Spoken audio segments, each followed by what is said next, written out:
여러분 아마 드라마나 이런 걸 보시면 내용이 대부분 이렇게 진행되는 내용을 보게 되면 뻔한 내용들이 많이 있습니다.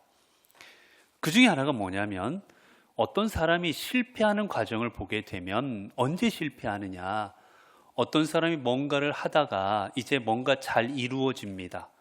원하는 대로 자기가 행하던 대로 잘 이루어져요. 이제 그러면 어떡하느냐? 다른 사람 말을 안 듣기 시작합니다. 내가 여기까지 왔는데, 내가 이만한 사람인데, 내가 이만한 지위가 있는데 이제 사람이 다른 사람들 말을 안 듣기 시작하는 때가 옵니다. 그러면 10중 8구 어떻게 해요? 그때 다 이제 망하는 겁니다. 자기가 잘 되는 것 같고 자기가 잘하는 것 같지만 다 망하고 맙니다. 대부분 드라마나 영화 보면 다 스토리들이 다 그래요. 근데 그건 드라마 이야기뿐만이 아닙니다. 우리 삶도 그렇습니다. 우리 삶도 우리가 살아가면서 어떤 일을 하다가 잘 되는구나, 이대로 하면 되겠구나, 내가 하는 일을 통해서 내 자신을 이제 의지하고 내 힘을 의지하고 그렇게 해서 자만하다가 보면 분명 그 삶은 무너지게 되어 있습니다. 오늘 본문에 보니까 이제 이스라엘 연합군과 베냐민 지파 사이의 싸움의 마지막 장면입니다. 베냐민 지파가 이제 대패를 하지요. 그들은 2만 명이 넘는 큰, 아주 25,600명에 대한 엄청난 큰 무리였어요. 그런데 여러분, 그 큰 무리가 어떻게 됩니까? 다 죽임을 당합니다. 성경에 보게 되니까 성경에서 얼마나 죽었어요? 25,000명이 죽습니다. 25,600명이 나와 전쟁에 나왔는데 그 중에 25,000명이 죽습니다. 여러분, 전멸한 거나 마찬가지예요. 600명만 살아남습니다. 대패를 합니다. 왜 이렇게 대패했을까? 이들이 왜 이렇게 전멸할 정도로 대패를 하고 말았을까? 그건 바로 그들이 자신들의 힘과 능력을 의지했기 때문입니다. 이 앞부분에 보게 되면 이 앞부분에 똑같은 장면이 나와요. 이스라엘 연합군, 이들은 약 50만 명입니다. 용사만 50만 명. 그리고 베냐민 지파는 얼마예요? 방금 전에 말했던 것처럼 25,600명. 전쟁이 될 수가 없습니다. 50만 명이 월등하지요. 그러자 그들은 누구를 의지합니까? 자신의 힘을 의지합니다. 군대를 의지합니다. 그리고 전쟁에 나갔을 때 누가 이깁니까? 베냐민 지파가 이겨요. 그런데 이제 베냐민 지파가 두 번의 승리를 거둡니다. 두 번의 승리를 거두자 이제 베냐민 지파도 어떻게 돼요? 우리가 이만큼 힘이 있구나, 우리가 이만큼 능력이 있구나, 저 50만 명의 이스라엘 연합군을 우리가 이렇게 물리칠 수 있을 정도로 우리가 대단한 사람들이라고 그들은 이제 자만하기 시작합니다. 자신들의 힘과 자신들의 가지고 있는 능력을 이제 온전히 과대평가하고 자기 스스로를 믿기 시작해요. 그때 어떻게 됩니까? 그들은 멸망하고 말아버리는 겁니다. 성경에 보게 되면 이 25,600명 중에 특별히 700명은 성경에 보니까 물매로 던지면 한치의 오차도 없이 정확하게 맞추는 사람들이었다고 합니다. 물맷, 다윗이 골리앗을 물리칠 때 썼던 게 이게 물맷이에요. 이렇게 가죽으로 된 긴 거에다가 돌을 넣은 다음에 휙휙 돌려가지고 한쪽 끈을 놓으면 돌이 날아갑니다. 그래서 멀리 있는 사람들을 이제 돌로 공격하는 거예요. 그런데 그 700명은 얼마나 정확하게 던졌든지 한치의 오차도 없이 적을 다 맞추는 사람들이었습니다. 용맹한 사람들이었어요. 그런데 이들이 어떻게 됩니까? 600명만 살아남을 정도로 다 멸망당하고 다 죽고 맙니다. 앞서 말씀드린 것처럼 자신들의 힘을 의지한 결과였습니다. 여러분, 우리는 지내다 보면 조금씩 성공할 때가 있습니다. 내가 어떤 일을 하면 내 뜻대로 원대로 잘 이루어질 때가 있어요. 그런 일을 몇 번 경험하고 나면 사람들이 어떻게 됩니까? 아, 내가 잘하는 사람이구나. 아, 내가 능력 있는 사람이구나. 아, 내가 이 정도 되는 사람이구나. 사람들은 점점 자만에 빠지기 시작합니다. 그래서 제가 예전에 사역하던 부목사였을 때 사역하던 저희 교회 원로 목사님께서 늘 하시던 말씀이 있어요. 작은 성공이 사람을 망친다.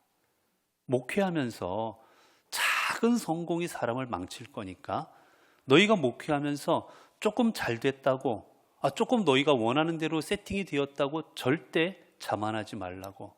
그게 너희들의 목회를 망칠 거라고 언제나 저희에게 얘기하셨어요. 우리는 조금만 성공하면 우리는 뭔가 내가 된 것 같은 느낌을 갖습니다. 그러면서 어떻게 합니까? 점점 내 자신을 의지합니다.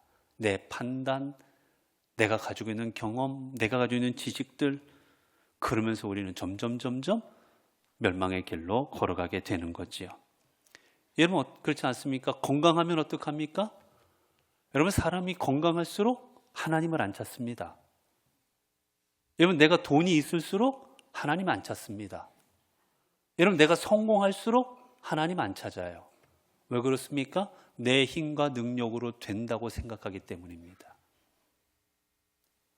요즘에 우리 교단에 여러 가지 이슈가 있는데 그 이슈 중에 하나가 뭐냐? 우리 교단의 하락세입니다. 우리 교단의 그 통계가 늘 나오게 되는데 이 통계를 보면 12년째, 우리 교단은 지금 12년째 하락세를 겪습니다. 작년만 하더라도 작년 한 해 동안에 우리 교단에 약 10만 명이 사라졌어요. 우리 교단만.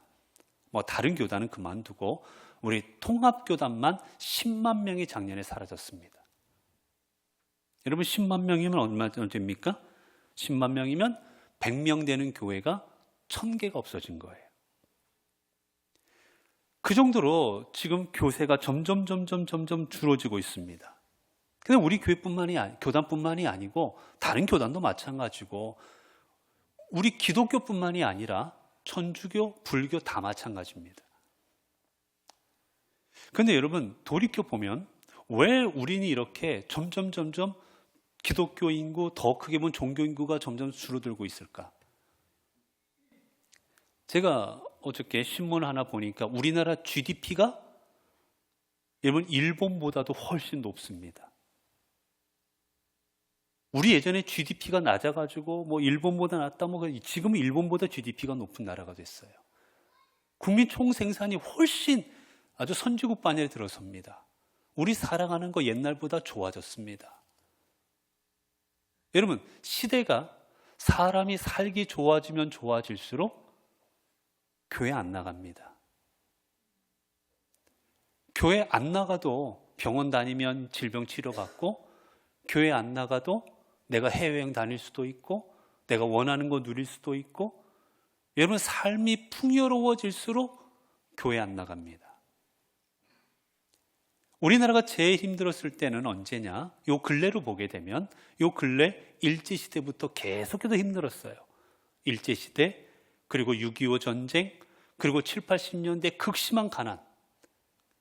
가장 힘들 때였습니다.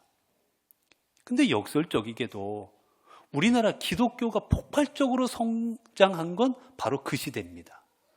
90년도까지예요. 우리나라가 90년도까지는 기독교가 폭발적으로 성장합니다. 그 시대는 그냥 교회 간판만 걸면 교인들이 몰려온다고 했던 때입니다. 여러분 기억하지만 여기 어르신들은 기억할 거예요. 여러분 교회 학교 옛날에 교사하실 때 여러분 성경학교 때 아이들이 교회 안에 넘쳐났습니다. 근데 그때 프로그램이 지금보다 좋았느냐? 절대 아니에요. 그때 간식 주는 것도 별로 없었어요. 지금 간식이 훨씬 좋지요. 근데 그때는 북치고 장구만 쳐도 애들이 왔어요. 그저 교회에서 행사한다 그러면 다 몰려왔습니다. 밖에 나가서 플랜카드 붙이고 할 필요도 없었어요. 그러나 지금은 그렇지 않아요. 왜? 먹을 거 많고 놀 거 많고 볼 거 많으니까. 점점 시대가 여러분 어려우면 어려울수록 하나님을 찾습니다. 그런데 배부르면 배부를수록 하나님을 안 찾습니다. 선진국일수록 잘 사는 나라에서 안 찾아요, 하나님. 못 살수록 하나님 찾습니다. 이유가 뭡니까? 하나님을 의지하지 않아도 내 힘으로 살아갈 수 있다라고 여기기 때문인 거예요. 우리나라가 가장 폭발적으로 성장할 때는 바로 70년대 전후반입니다. 80년대까지, 90년도. 이때가 어느 때에 우리나라가 제일 힘들 때예요. 이때는 의지할 데가 없습니다. 병원 가기도 힘들었고 먹고 살기가 힘들었을 때예요. 오직 매달릴 데가 어디 하나입니까? 하나님밖에 없었어요. 아침부터 새벽부터 밤 늦게까지 그저 하나님만 찾습니다. 배고파도 하나님 찾고 아파도 하나님 찾고 무조건 하나님 찾을 때였어요. 설교하려고? 그래가지고 이때는 정말 하나님이 아니고는 살아갈 수가 없었기 때문에 찾았구나. 하나님이 아니고는 살아갈 수가 없었기 때문에 이때는 하나님만 의지했던 겁니다.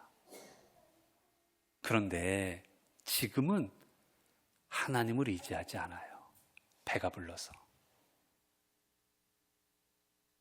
결국 믿음은 점점 더 줄어들고 작아지고 맙니다. 여러분 좀 죄송한 얘기지만 우리 광역시 중에 제일 소득이 높은 도시가 어딘지 아십니까? 제가 울산에 내려온다고 하니까 제가 지금도 그래요. 어디 가서 목사님들을 만나서 제가 울산에 있습니다 그러면 99%는 첫 마디가 이겁니다. 부자 동네에서 오셨다고. 네. 돈 많은 도시에서 오셨다고. 대부분 90% 이상의 첫 마디가 그거예요. 네. 부산은 잘 사는 데라고. 돈이 많은 곳이라고. 사실 맞습니다. 울산이 우리가 광역시 중에 보면 소득이 높아요. 그런데 광역시 중에 가장 복음화율이 낮은 데가 어딘지 아십니까? 울산입니다. 울산이에요. 가장 복음화율이 낮습니다. 먹고 살기 좋을수록 놀러 가고 그리고 내 돈으로 해결할 수 있는 일이 많기 때문에 하나님 의지하지 않는 겁니다. 도리어 못 사는 노일수록 어려운 데서 더 하나님 찾아요. 여러분 우리는 누구를 의지하고 무엇을 의지하며 살아가야 됩니까? 우리가 아무리 건강하고 내가 아무리 돈이 있고 내가 아무리 성공할지라도 우리가 의지해야 될 대상은 오직 하나님 한 분뿐이십니다.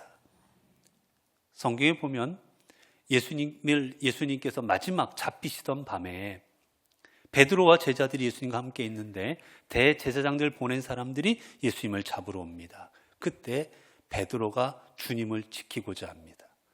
그래서 가지고 있던 호신용 칼을 빼어 들고 예수님을 잡으러 온 종 한 사람의 귀를 자르게 되지요. 그거 바로 말고입니다.